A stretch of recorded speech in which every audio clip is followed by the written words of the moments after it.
¿Qué tal? Buenas tardes, bienvenidas amigas y bienvenidos amigos a esta sexta edición de Sublime aquí en el Café Concert de Cineteca de la Universidad de Guadalajara. Es un gusto compartir este espacio y poder colaborar todas las instituciones que nos damos cita y coincidimos en este esfuerzo, todos los estudios. La charla de ahora es justamente la situación actual, cómo la vivimos, los estudios de animación, de efectos visuales aquí en el estado de Jalisco. Y nos presentamos brevemente. Yo soy Jonathan Guzmán, soy vicepresidente de Canacine Jalisco, pero también soy socio y fundador de Polar Studio. Paco. Hola, ¿qué tal? Muchas gracias por la invitación. Buenas tardes, soy Paco Navarro, fundador y director de desarrollo comercial de Éxodo Animation Studios y también host del blog Animación al Aire. Hola, ¿qué tal a todos? Soy Chava Ríos, socio de Hobby Creative Studio. Igual estudio animación, nada más nosotros somos el lado raro de la animación, nos especializamos en stop motion. Buenas tardes, yo soy Juan Medina, también hago stop motion, por eso no nos juntamos con aquellos. Mi estudio se llama Autic, tenemos más de 25 años trabajando en la industria y vamos a compartir algunos conceptos de nuestra realidad como emprendedores. No, y justamente, como dices, Juan, o sea, una cosa es la realidad que pudiéramos tener como en un imaginario colectivo o ideal, o sea, el platicar o el decir, trabajo en un estudio de animación, o sea, soy socio o director de un estudio de animación, soy supervisor de efectos en un estudio de efectos visuales. Puede sonar muy glamoroso, puede sonar muy atractivo, muy interesante, pero justo es lo que estábamos comentando. Este año fue un año complicado para los estudios, no nada más en Jalisco o en México, o sea, a nivel mundial fue un año complicado. Se cayeron muchos proyectos, se cayeron muchos contratos. Por ahí alguien ayer coincidía y platicaba que tal vez tenga que ver un poco con el tema de la inteligencia artificial, que justamente es lo que nos atañe el día de hoy en esta cumbre Sublime, y es un poquito lo que queremos como centralizarnos, ¿no? y enfocar un poco esta charla. Cómo los estudios estamos utilizando, aprovechando, incursionando en el tema de las herramientas de inteligencia artificial generativa, cómo impacta de forma directa nuestros trabajos, y obviamente pues también a los artistas, ¿no? que contratamos, que egresan de las carreras, las escuelas y las licenciaturas que ustedes justamente están cruzando. Y bueno, de eso se trata esta charla. Para empezar, Paco, ustedes en Éxodo, ¿cómo abordan esta parte de inteligencia artificial? ¿Utilizan estas herramientas? ¿Cómo lo toman sus artistas? ¿Cuál ha sido su experiencia desde Éxodo? Bueno, la política en la oficina es que todas las herramientas son válidas. Obviamente existen todas estas zonas grises, legales, que tiene que estar uno muy consciente con la inteligencia artificial, pero como punto de partida es algo muy importante, sobre todo a nivel de desarrollo, cuando estás probando un concepto. También a nivel de negocio, hay herramientas que seguramente todos hemos utilizado para hacer proofreading de un email, o analizar un guión, o generar algún concepto rápido, ¿no? Y también en la parte como de emprendimiento hay muchas cuestiones que son más fáciles de realizar con inteligencia artificial que antes. Digo, no sé aquí quién en un momento dado se vea como emprendedor, pero la van a tener mucho más fácil que la tuvimos nosotros, y no me van a dejar mentir ustedes. Entonces, sí somos muy abiertos a estar explorando herramientas de inteligencia artificial, pero tenemos que ser muy conscientes que tienen un impacto hacia la generación de empleo, quizás más a futuro va a ser más fuerte, pero esto implica que las personas que vayamos a tener que contratar van a tener que tener un skill set diferente, no necesariamente que sean menos, simplemente van a tener un skill set diferente, y es como nosotros lo hemos analizado.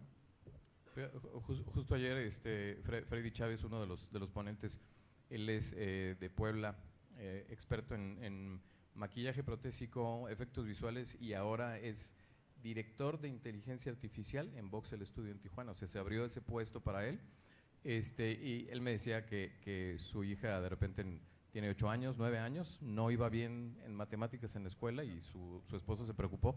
Y Freddy le dice pues que cuando ella crezca ya no va a necesitar eso. O sea, la realidad que suponen estas herramientas, o sea, nos plantea maneras muy diferentes de cómo ustedes, o sea, ahora nosotros, pero cómo ustedes van a afrontar la realidad laboral en un futuro muy, muy próximo. Chava, ¿cómo desde hobby, trabajando con herramientas, con materiales, con puppets, con proyectos de stop motion, ustedes están implementando o no, y su experiencia particular con herramientas de inteligencia artificial? Digo, como bien comentan, ¿no? Nosotros somos esta parte rara de la… no rara, somos esta parte física de la animación, por llamarlo de una manera, ¿no? Nosotros no…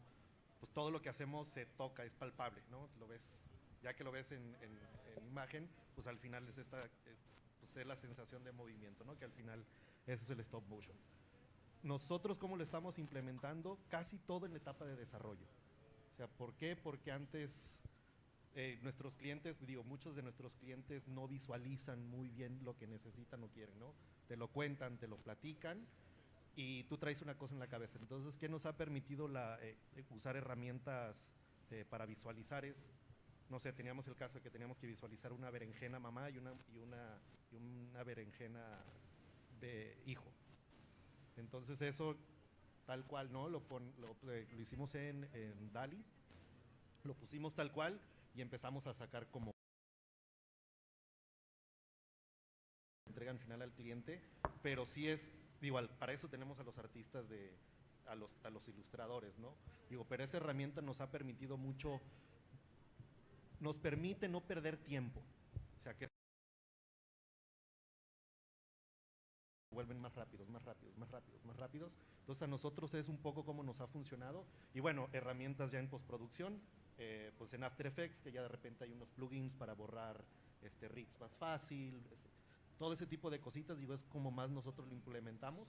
No tal cual la inteligencia artificial, obviamente, pues nunca va a poder animar un puppet, ¿no? Digo, esperemos, porque si no, pues adiós, Nicanor, por ahí está mi socio Sam, que es el animador.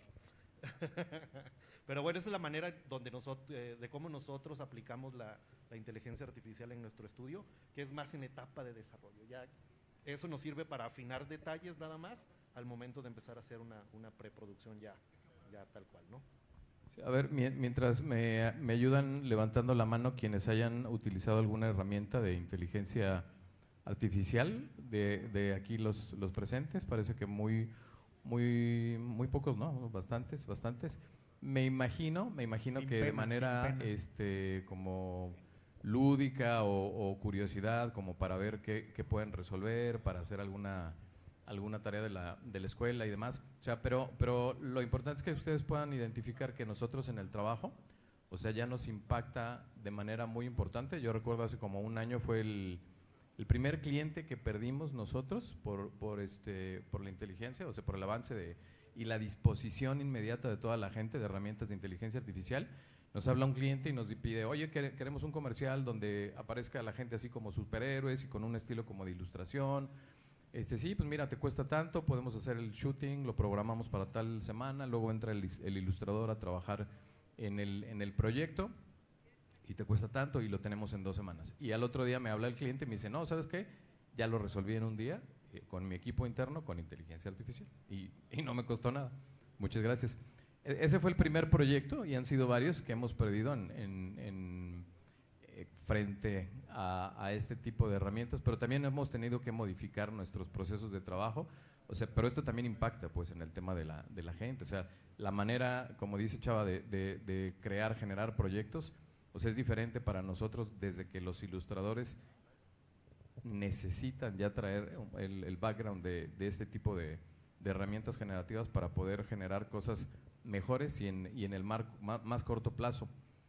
Juan, a propósito de la creación, del desarrollo creativo, Juan Medina es un director de stop motion jalisciense muy reconocido que tiene que 9, 11 Arieles. 11. Tiene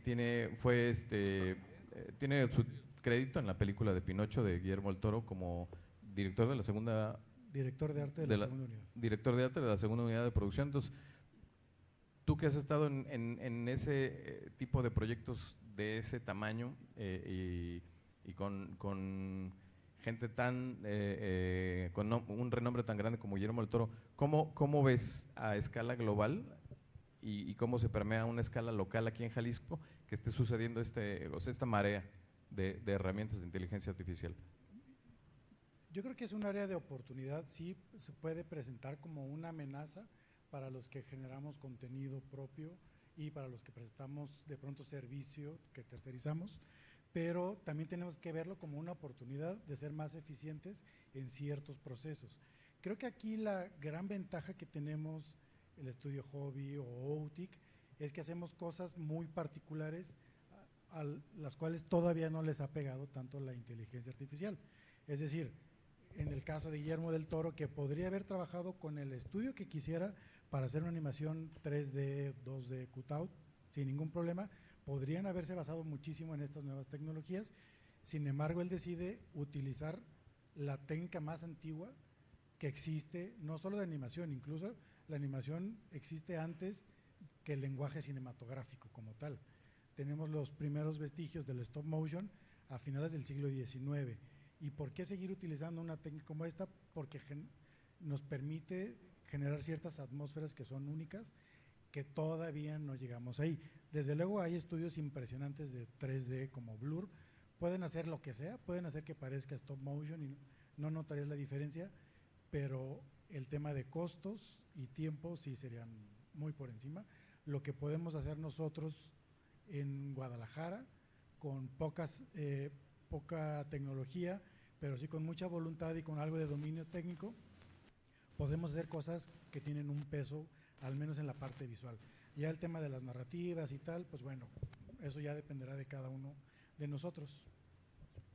Hablando de narrativas, por ejemplo, o sea, yo tengo un muy buen amigo que es director y también escritor, o sea, y él está molesto, o sea, y él dice que ha perdido muchas oportunidades de trabajo en el tema de guión y dirección por culpa de la inteligencia artificial, o sea, y él me dice, es que Jonathan, o sea, yo presento una idea, o sea, y el cliente ya tiene 10 propuestas que fueron generadas con herramientas generativas, o sea, más rápido, más barato, o sea, y a veces hasta mejor, ¿no? O sea, esta velocidad en el mercado, cada uno de ustedes, y no nada más con los escritores, en todos los campos, ¿qué riesgo creen que lleva para los artistas y para las industrias?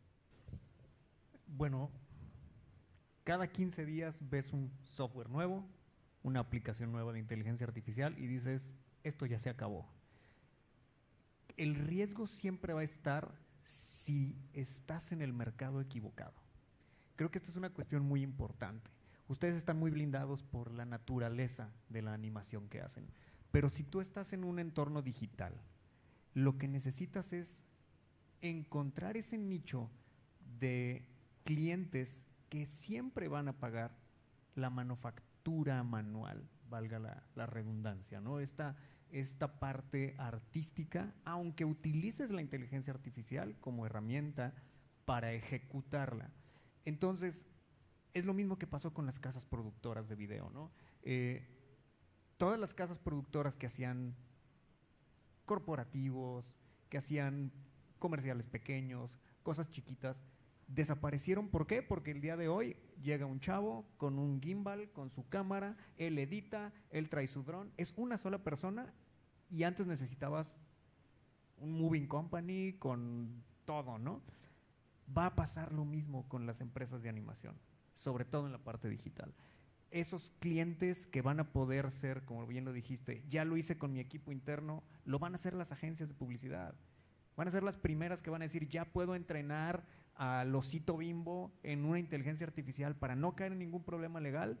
Se acabaron todas esas empresas que hacen los comerciales para Bimbo. Pero si tú estás en un segmento de mercado en el cual requieren un paso más allá de control, ahí te puedes proteger un poco, ¿no? Ese es el riesgo que se ve, pero también puede ser un poquito de darle más longevidad a la empresa. Entonces, desde esa perspectiva, la amenaza y la solución depende de en dónde te encuentras parado como empresa. Fíjate que yo me sorprendo cada semana con las cosas que veo que se resuelven, o sea, porque justo, o sea, cuando crees que ya terminó todo, o sea, dices, no puede ser. El otro día me metí una charla con el ChatGPT, o sea, tú le sacas una foto al refrigerador y con la foto le dices, quiero que me prepares la lista de recetas para toda la semana, o sea, y te lo genera, te lo juro, o sea, cuando yo lo vi dije, o sea, esto no existía hace un mes, o sea, realmente. Entonces, yo creo que no hemos visto todavía, es mi percepción, el alcance y el impacto real de hasta dónde podría llegar esto. En el tema de estudios que también hacen publicidad, Chava, pero con una técnica tradicional que como es stop motion, ¿qué opinas? ¿Cómo crees que impacte el tema de los estudios y el tema de los artistas? Digo, como bien comenta Paco, nuestro nicho sí está como mucho más blindado, ¿no? ¿Por qué? Porque pues al final sí requieres del talento humano como tal. ¿Por qué? Porque todo se hace con las manos, ¿no? O sea, el stop motion iba a desaparecer cuando empezaron a hacer películas en 3D, ¿no? O sea, era cuando salió Toy Story 1, me acuerdo que los que hacíamos stop era pues ya valimos, amigos, ¿no? Ahora todo el mundo va a querer hacer 3D, tanto que muchos artistas que hacían stop motion migraron al 3D, ¿sí? Y ese es, para nosotros es, insisto con lo que decía Paco, ¿no? O sea, es encontrar el nicho. Nosotros lo encontramos en el stop, tanto que pues lo seguimos haciendo, ¿no? A nosotros al final la inteligencia artificial no la estamos viendo como competencia, sino como una ayuda para desarrollar proyectos mucho más rápido. O sea, antes algo que nos tomaba 2 días, 3 días, pues ahorita tal cual lo escribes y plum, te sale la imagen. Y ahí mismo puedes corregir sobre esa imagen. Esta misma imagen, hazla más alargada, pum, y en segundos tienes otra imagen, ¿sabes? Nosotros sí somos como esta parte, nos ha tocado ya que nos mandan comerciales, tropicalizamos hace no mucho un video de Takis, Brasil, para versión México, y la mitad del comercial era inteligencia artificial, ¿no? O sea, veíamos en las carpetas que nos mandan los clientes y decía, pues sí, tal cual venía la carpeta de inteligencia artificial, que si no vendría esa carpeta no sabríamos que hubiera sido inteligencia artificial, porque era la imagen de un humano enchilado haciendo 1000 gestos, ¿no? Dices, órale, ¿no? Y nosotros, en este caso de la inteligencia artificial, pues sí, eventualmente vamos a tener que empezar a sino tener este puesto clave en los procesos de preproducción o de desarrollo, porque para nosotros van a ser herramientas que nos van a facilitar mucho a la hora de ejecutar. Yo creo que eso es lo importante para nosotros. Y aparte el stop motion tiene este encanto, ¿no? O sea, siempre me gusta poner el ejemplo, tú ves Toy Story 1 hoy y se ve un 3D viejo, pero ves el cadáver de la novia y sigue igual de vigente, ¿no? Entonces, esa maravilla tiene el stop motion, ¿no? Que es una técnica que no pierde vigencia, ¿no? Como decía Juan, o sea, Guillermo tuvo la oportunidad de filmar o hacer el Pinocho en la técnica que se le hubiera ocurrido, sin embargo, regresa a los orígenes, ¿no? ¿Por qué? Porque es una técnica que rara vez pierde vigencia. O sea, lo único que evoluciona de nuestra industria es todo lo que gira alrededor de los fierros, ¿no? O sea, mejores luces, sliders que ya los puedes programar directamente en el Dragon Frame. O sea, este tipo de cosas son las que evolucionan, ¿no? Pero al final el talento del ser humano siempre va a estar aplicado en nuestros proyectos. O sea, aplicado me refiero que la persona físicamente lo va a hacer, ¿no? Entonces a nosotros sí ya estamos experimentando mucho con inteligencia artificial, sí, pero para los procesos de desarrollo, más que nada. Ok, y a propósito de la técnica tradicional del stop motion, y viendo pues lo que las herramientas generativas, o sea, de repente pueden generar y que pudiera engañar un poquito al ojo humano, o sea, hay ocasiones que no sabes si lo que estás viendo es real o es generado por inteligencia artificial. ¿Tú crees, Juan, que llegue el momento en que estas herramientas de inteligencia artificial puedan puedan replicar la técnica del stop motion al grado de que la persona que lo está viendo no sepa si es real o no. O sea, con un sistema de motion capture, con un sistema de huesos, de animación, de textura, de iluminación, rendering, ¿crees que suceda sí o no y por qué? No me queda duda que va a pasar. Yo creo que está avanzando de una forma tan rápida y los resultados son asombrosos. Lo que veíamos de WALL-E a finales de 2022, que era el lanzamiento del piloto, a lo que sucede ahora es una transformación brutal. Hay imágenes increíbles, no solamente como imagen fija, imagen en movimiento. Esta semana acaba de explotar en internet un video donde por medio de estas herramientas hacen una mezcla entre ojos bien cerrados con algunos líderes mundiales que están ahí como una reunión en una secta, y para un ojo no bien entrenado dicen sí, ese es Putin, ese es Donald Trump, ese es Hillary Clinton, sin problema, ¿eh? Entonces yo creo que a nadie se le ha ocurrido hasta este momento, o no nos ha llegado, pero de que se puede hacer, sin duda, tiene esa capacidad y esa fortaleza para poder engañar al ojo no bien adiestrado, en que tú puedas creer que eso está hecho con plastilina, con Dragon, con látex, y siendo todo generado por la inteligencia artificial. ¿Qué crees que tengamos que hacer los estudios cuando eso suceda? Para empezar, hay que encomendarse a Dios, ir a pedir tu tarjeta de bienestar, y yo creo que no es algo que va a parar. Digo, tampoco nos tiene que frenar en nuestros proyectos. Yo creo que tenemos que subirnos a esa ola y tratar de eficientar todos los procesos para poder ser competitivos con los otros estudios. Con la inteligencia no vamos a poder competir del todo, pero tenemos que meternos en eso sí o sí.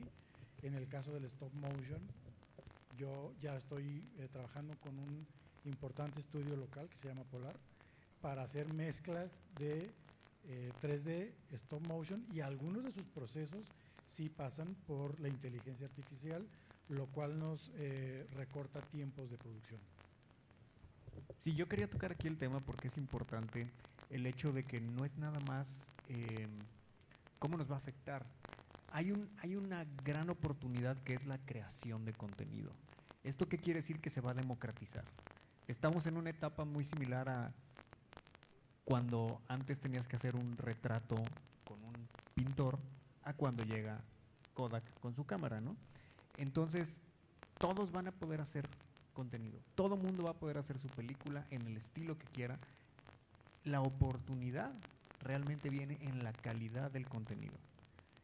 No podemos detener la creación o la generación de esa parte, pero sí podemos encontrar la forma de que el contenido siga siendo relevante, que al final de cuentas es lo que se vende siempre. ¿Cuántos videos se suben al día a YouTube? ¿Y cuántos videos realmente ven? ¿Cuántas personas realmente destacan? Va a pasar lo mismo. Es una economía que va a ser de acuerdo a la calidad del contenido. Por lo mismo, nosotros en el estudio seguimos viendo la inteligencia artificial como una herramienta. Y entonces, ¿qué va a pasar? Que en lugar de necesitar 45 personas, 45 animadores para una serie, pues a lo mejor lo vas a hacer con 5. Y lo van a poder hacer cualquiera de las personas que están aquí que se les ocurra hacerlo bien, siempre y cuando tengan un proceso adecuado en la gestión o en la curación del contenido que quieran ejecutar. Ayer Mario del estudio Ronin me decía, con la democratización de las herramientas, lo que yo creo que va a suceder es que va a haber un boom, una explosión enorme, en que cualquier persona va a poder generar este tipo de contenidos. Entonces va a haber una sobreoferta de contenidos, o sea, que existe ya hoy en día. O sea, nadie ha visto todo el catálogo ni de Netflix, ni de Prime, ni de Apple TV. O sea, nadie puede ver toda la cartelera de los contenidos que existen, y eso va a venir más grande. O sea, va a haber una ola más fuerte. Por eso la industria está como está ahorita. Digo, sé que no es lo más bonito de platicar, pero la industria se fue en picada, tanto la de videojuegos como la de animación el año pasado.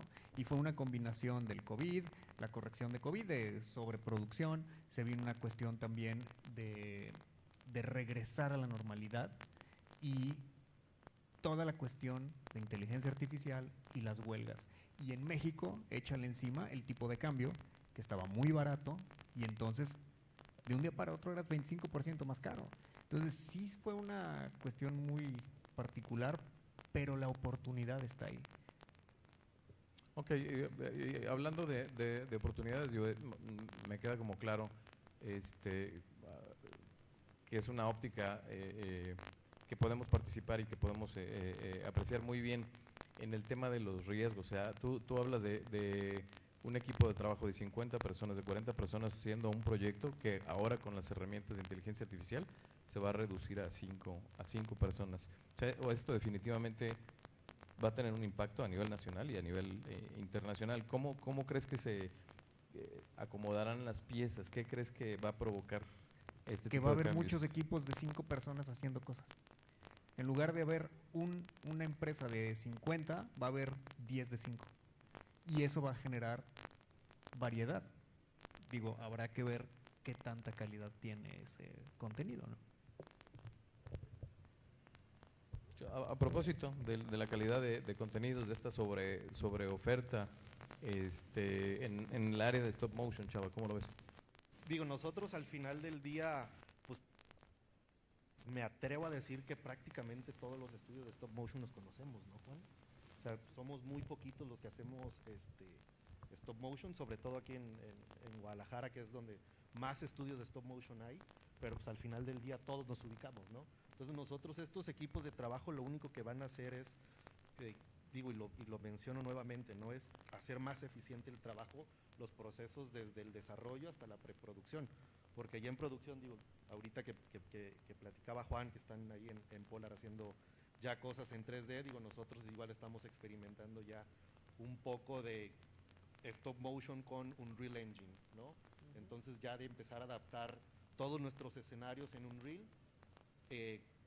obviamente seguimos teniendo puppets reales, el piso sigue siendo real, pero ya estamos viendo la manera en cómo poder integrarlo y cómo poder jugar con las cámaras, cómo poder hacer toda esta integración de lo digital con lo físico, ¿no? Entonces esas herramientas al final a nosotros lo que nos permite es ofrecer productos nuevos, ¿no? O sea que al final eso va a terminar siendo. O sea, vamos a ofrecer un producto único, por llamarlo de una manera. Digo, igual, bueno, nosotros nuestro coco es el lip sync, ¿no? Que tienes que quitar caritas, poner caritas para que puedan gesticular nuestros puppets.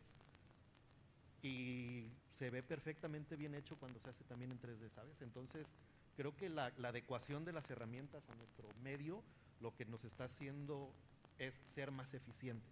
Al final vamos a tener que tener siempre un diseñador de producción, un director de arte, un animador senior, todo lo que gira alrededor de una producción de stop, ¿no? Pero que hace que los procesos se vuelven más rápidos, no que se vuelven un poco más rápidos, no, se vuelven más rápidos. O sea, la cantidad de contenido que puedes sacar, por decir una cosa, en ChatGPT, o sea, es increíble, ¿no? Y sobre la misma imagen vas modificando. Entonces, ¿qué hace? Que al final del día tengas un producto que luego se lo pasas a un artista y lo único que es afinar. No digo, para nosotros eso creo que la integración de este tipo de herramientas nos hace tener producciones, hacer una producción mucho más rápida y mucho más eficiente, que al final del día es como el temor de los clientes cuando hacen stop, ¿no? Que de que no, es que si en 3D me sale en 2 semanas, en stop me va a salir en 6 semanas. Entonces lo único que haces es adecuar esas técnicas a lo que estás presentando. ¿Para qué? Para hacer pues trabajos más eficientes nada más. Digo, creo que eso a nosotros nos ha funcionado como mucho, ¿no? Empezar a experimentar con otras herramientas para ver de qué manera las podemos implementar a nuestras propias producciones. Como comentaba Paco, Juan, o sea, el tema de hacer una pieza pictórica, un grabado, un dibujo, y de repente llega la fotografía y todos pueden reproducir instantáneamente imágenes. ¿Tú qué preparación crees que tengan que llevar las futuras generaciones ante esta ola que hay quien la ha comparado o sea, con un hito en la humanidad comparable a la imprenta de Gutenberg? Totalmente. Yo creo que hay varios retos como creadores. No podemos quitar el dedo del renglón, el decir que verdadero peso se encuentra en la potencia de las ideas, las historias. Entonces yo creo que eso hasta ahora no ha tocado, no he visto una película buena que digan este guión se escribió con inteligencia artificial, porque hay ciertas fibras y ciertos factores muy humanos que todavía no se pueden replicar. Entonces yo creo que la importancia de la idea, de la historia, es fundamental para no sentir esa amenaza. Evidentemente vimos una época muy particular con una voracidad de parte de las audiencias. Puedes tener Netflix, Amazon, Disney, HBO y le das vueltas y le das vueltas si quieres ver más. Una película que se hizo en 5 años, te la echas en 2 horas y quieres ver otra cosa, y eso sin contar las redes sociales. Entonces, las nuevas audiencias están consumiendo imagen y sonido todo el tiempo. Y hay una voracidad que nos exige a nosotros estar generando más contenidos, y para los que vivimos de esto, pues tenemos que ser muy inteligentes y encontrar esos nichos adecuados para poder destacar, porque si no, vamos a ser uno más del montón, vamos a ser uno más que no se diferencia de algo que se hizo solamente con estas herramientas. Y entonces creo que sí es un reto, pero yo sigo pensando que la gran apuesta es el poder de las ideas, y hasta ahora creo que no se ha tocado y no se presenta como una amenaza. Ok, yo difiero un poco, Juan, o sea, y te pongo dos ejemplos prácticos y rápidos.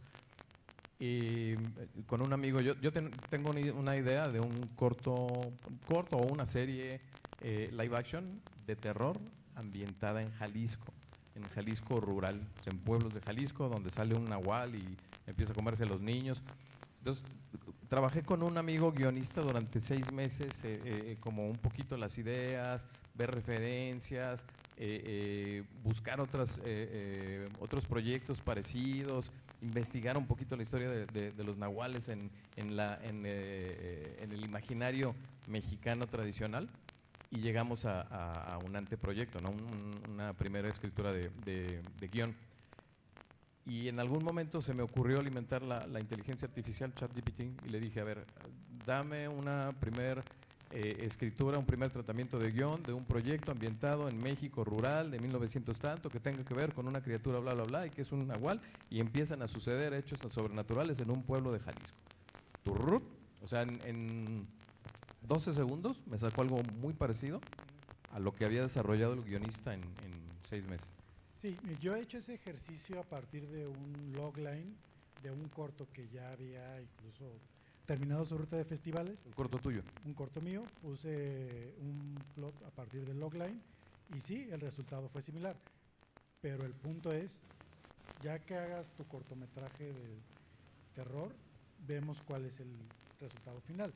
Porque ahí nada más te está ayudando como a encaminarlo en un paradigma que puede funcionar quizás para los 3 actos y tal, pero hay muchos componentes humanos que lo pueden echar a perder o lo pueden enriquecer.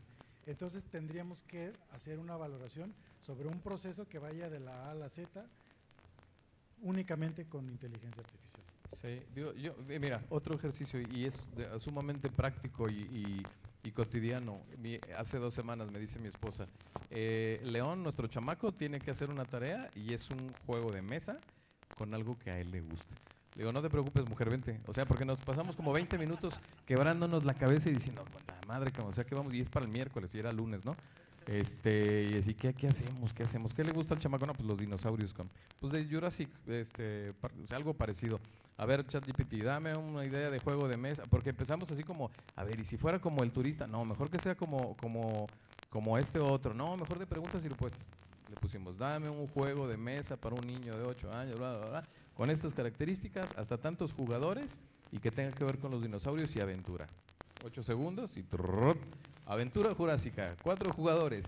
Tienes 2 mazos de carta, una es de retos, otra es de preguntas, y con cada pregunta y reto pueden ir avanzando y retrocediendo casillas.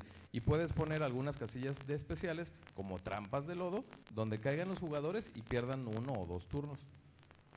O sea, y lo sacó en 12 segundos, y le dije, listo, tarea resuelta. Y me dice mi mujer... Deberían reprobar a tu hijo.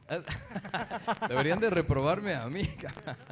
Pero bueno, es que la tarea era en familia. Y después, digo, y para mí fue un ejercicio, pues fue un experimento, un ejercicio de ver cómo lo puedes aplicar cuál es la consecuencia práctica de usarlo en la vida cotidiana. Y luego nos fuimos a una herramienta generativa, porque me dice, pues hay que diseñarlo. Mi esposa es diseñadora, yo también.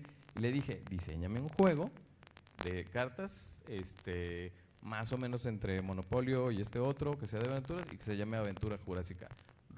12 segundos y me sacó como 10 imágenes. Tomé una de esas 10 imágenes, empecé a trabajar en Illustrator, Photoshop y tenemos la tarea lista y fue el mejor de su clase. Aquí a lo que quiero llegar, Juan, es que cada vez son más los procesos en la cadena de producción de contenidos que se ven impactados por las herramientas generativas y llega un momento donde todo el peso esté cargado ahí.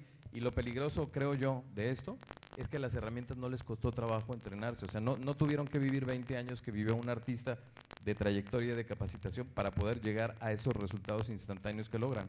Pero hay dos factores. Tú curaste el contenido. O sea, tú dijiste, este es el bueno. Y creo que aquí hay algo que en la industria en general estamos con miedo. Y yo no quisiera dejar ese mensaje. Al final de cuentas la inteligencia artificial no tiene voluntad. Es como una cámara. Aquí está y no va a tomar una foto hasta que yo le pique. Entonces, al final de cuentas, creo que la voluntad de hacer un contenido y el trasfondo de entregar un contenido adecuado a un objetivo o a un nicho o a una audiencia específica todavía depende de nosotros. Todavía.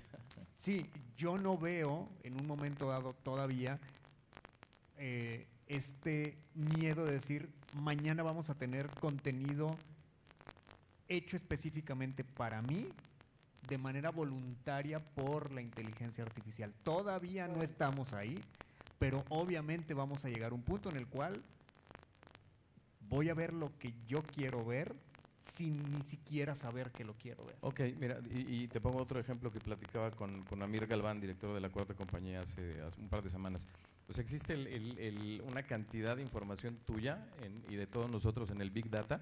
O sea, digo, y Amazon lo sabe. O sea, Amazon tiene tus hábitos de tu cuenta de Amazon, sabe qué compras, sabe qué ofertas te gustan, sabe cuáles son tus hábitos de consumo, sabe cuántos clics te tardas en ver un producto hasta tomar la decisión de compra.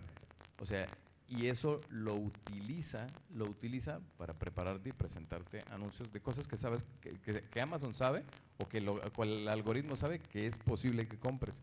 Entonces Amir me decía, director de cine, me dice, yo sí veo próximamente una realidad en donde esta Big Data tome tus hábitos de consumo en las plataformas, en Netflix, en Amazon Prime, y diga, a ver, a Juan le gusta ver películas de este tipo, le gusta ver este tipo de contenidos, le gusta y le pone like a las que tienen estos finales, vamos trabajando y vamos diseñando y creando contenidos que van a mantener a Juan sentado en la plataforma. Al final de cuentas el contenido es el rey aquí. Entonces quien mantenga y quien controle y genere el contenido, al final de cuentas va a poder seguir haciendo negocio. A lo mejor tienes un estudio y tú eres el de las ideas, lo vas a hacer tú solo ya.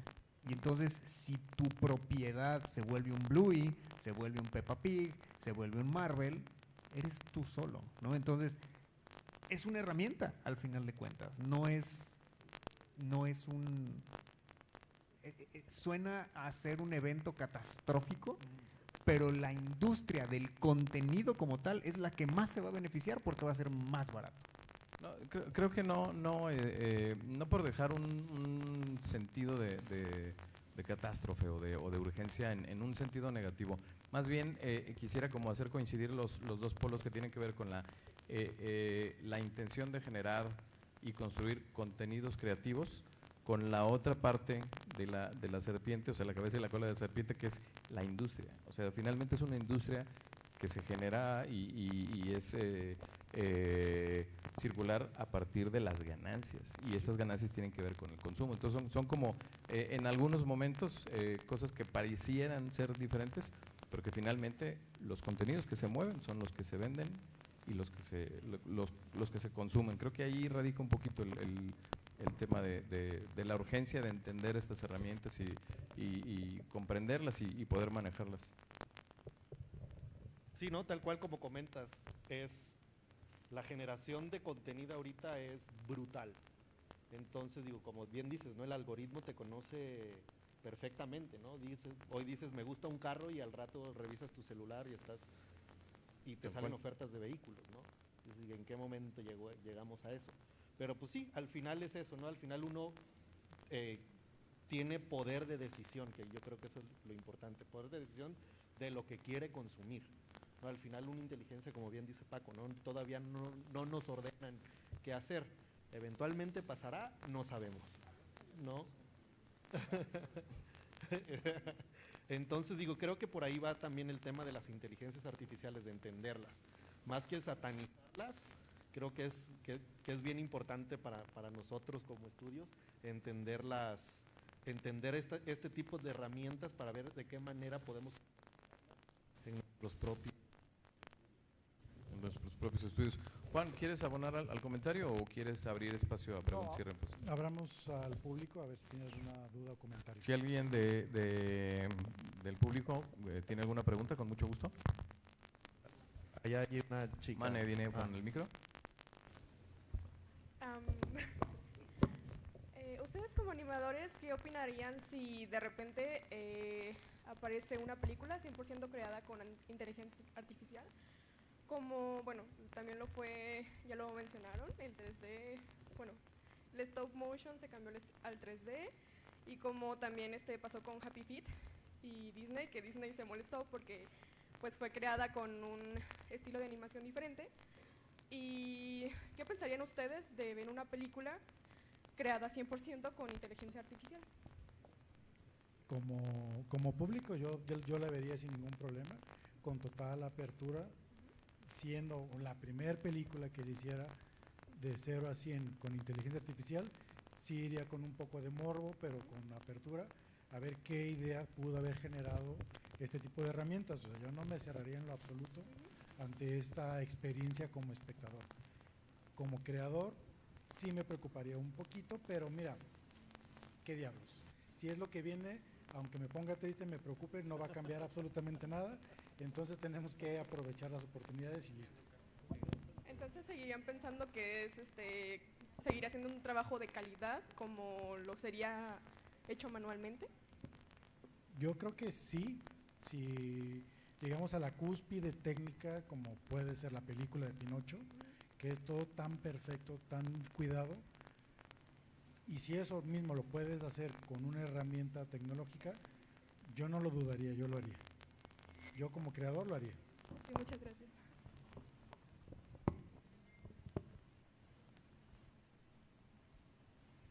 Yo creo, Juan, que la pregunta planteaba una realidad un poquito, bueno, mucho más profunda en el sentido, o sea, se me ocurrió replicar la pregunta, pero tal vez a lo mejor podríamos preguntarnos, ¿tendría el mismo valor una fotografía generada con inteligencia artificial con un artista de prompt que una fotografía de un fotógrafo análogo?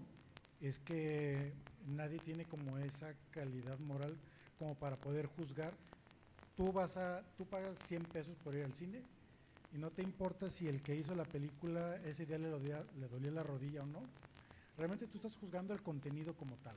Entonces, como espectador y como público que paga, realmente no importa si le costó trabajo, si estaba divorciado, si tiene algún problema. Lo que importa es lo que está en la pantalla y tú vas a pagar por eso. Entonces, las audiencias son así. Consumen lo que está ahí y no hacen un sobreanálisis sobre los procesos previos. Entonces, lo que está en pantalla es lo que cuenta.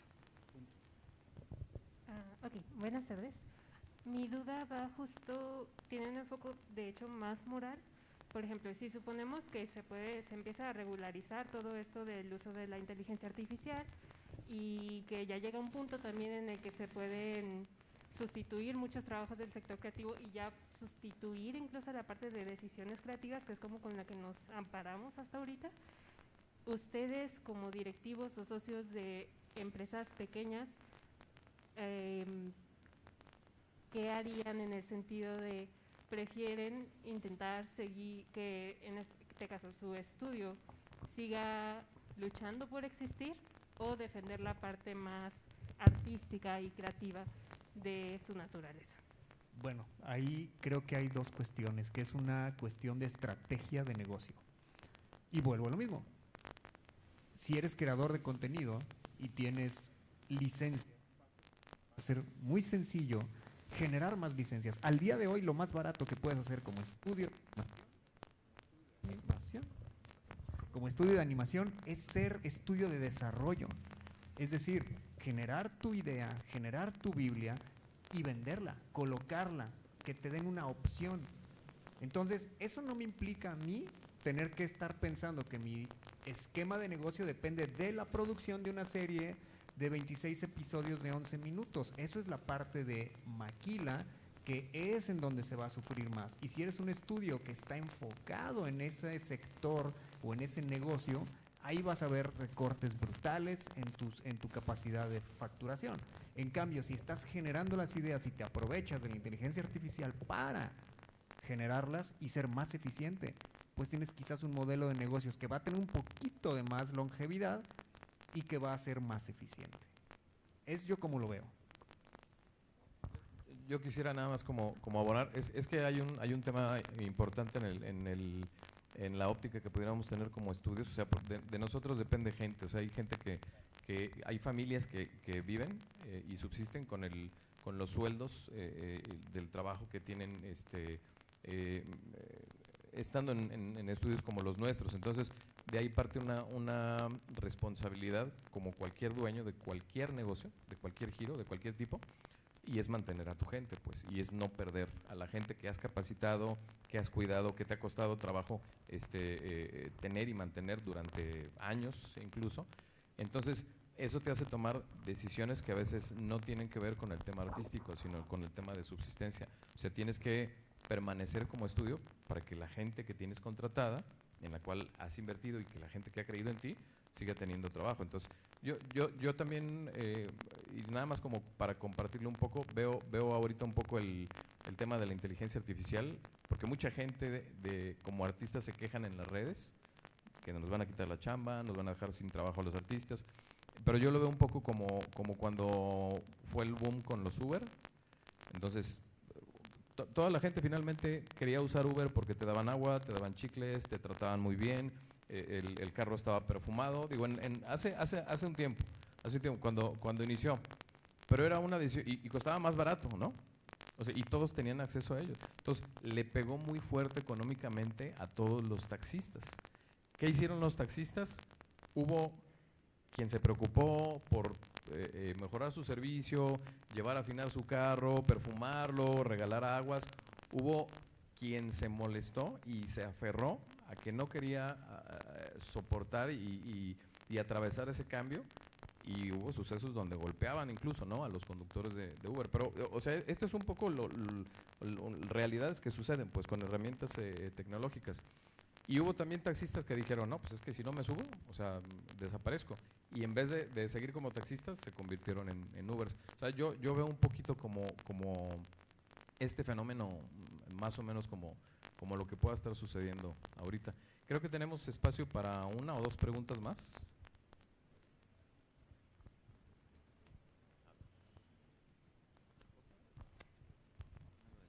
¿Qué tal? Buenas tardes. Ahorita mencionaban una historia con respecto a que, no recuerdo cuál de ustedes, pero un niño que le mencionaban que a lo mejor en el futuro ya no necesitaría tanto tener nociones de matemáticas básicas, ¿no? Porque ya no sería tan necesario, haría algo del cálculo ya rápido con temas de tecnología. Mi pregunta va enfocada, si ustedes ven en un futuro, ya sea cercano o más lejano, que sea capaz que alguien pueda realizar un proyecto de calidad de animación sin necesidad de tener las bases de animación, sin necesidad de tener nociones de cómo se hace un frame a frame o cómo hacer lip sync siquiera.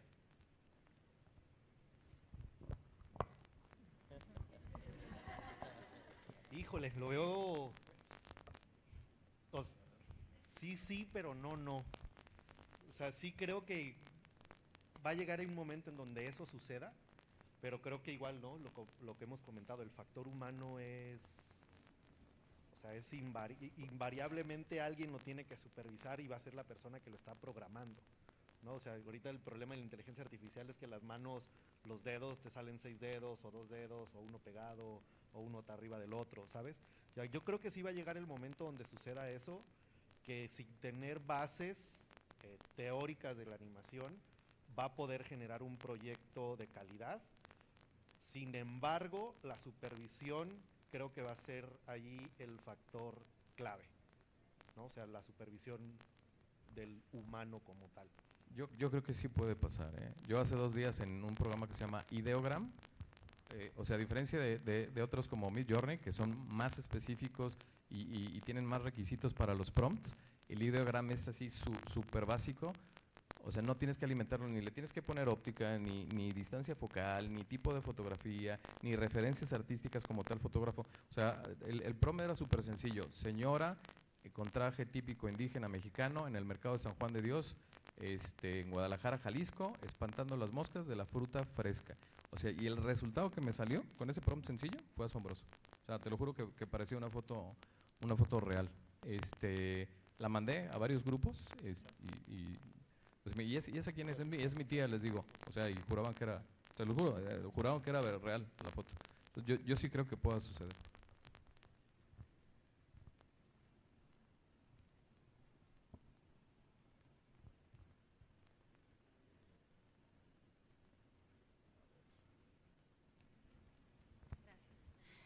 Buenas tardes. No sé si, no es una pregunta propiamente, más bien es un comentario. Hace unas semanas estuve en una conferencia en el Santander, aquí a un ladito, que hablaba de inteligencia, de cómo lograr el aprendizaje profundo, no la inteligencia. Y justamente se hablaba el tema de las inteligencias artificiales y de cómo también en el sector de educación cada vez van acaparando más espacios y que los profes de pronto te quedas sin trabajo, porque lo que tú puedes hacer lo puede hacer, la corrección que tú le puedes hacer a un alumno se la puede hacer la inteligencia artificial, el trabajo que tú puedes hacer, un ensayo, incluso un cuento en la parte creativa, lo puede hacer la inteligencia artificial también. Y de esa charla llegó a una conclusión muy similar a la que ustedes llegaban hace un momento, que no hay que no hay que olvidar que al final de cuentas son herramientas que son controladas justamente o alimentadas por el ser humano. Y ahí pues se llegaba a la conclusión de que había que dejar que la inteligencia artificial hiciera su trabajo y que la parte creativa la hiciera la persona, ¿no? Creo que me parece que el problema más grande, que es lo que mencionaba hace un momento usted, es justamente la parte laboral y la parte ética, ¿no? De cuando un solo programa, una sola aplicación sustituye el trabajo de 5 o 10, entonces nos quedaría más bien como adaptar o ver qué hacer con esos 5 o 10 que se quedan sin trabajo, ¿no? Que es la parte más preocupante realmente, la parte de la economía, ¿no? Porque si 10 se quedan sin trabajo, van a ser otros 20, otros 30 y así se van a ir aumentando los números, y entonces sí, aunque esté la parte creativa, de pronto vamos a tener menos consumidores en algún momento, así de manera dramática, ¿verdad? Puede haber menos consumidores o menos capacidad de consumir porque habrá más gente sin empleo, ¿no? Entonces creo que en todo cambio, porque todo siempre cambia, nada es estático afortunadamente, o te adaptas o mueres, o te adaptas o mueres. Tanto en la industria artística como en la industria académica, en todos lados la inteligencia artificial nos está rebasando, pero creo que más que rebasarnos hay que adaptarnos, y creo que sí, me parece que la parte más preocupante sería qué va a pasar con toda esa gente que justamente se puede quedar sin empleo, ¿no? Juan. Sí. ¿Ya? ¿Una más?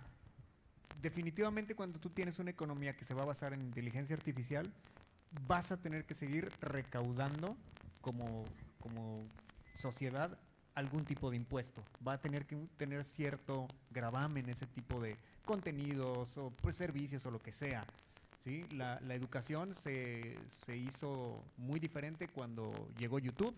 ¿Cuántos de ustedes ven videos en YouTube y les entienden mejor al de YouTube que al profesor? Entonces, es lo mismo. Sí, es cierto.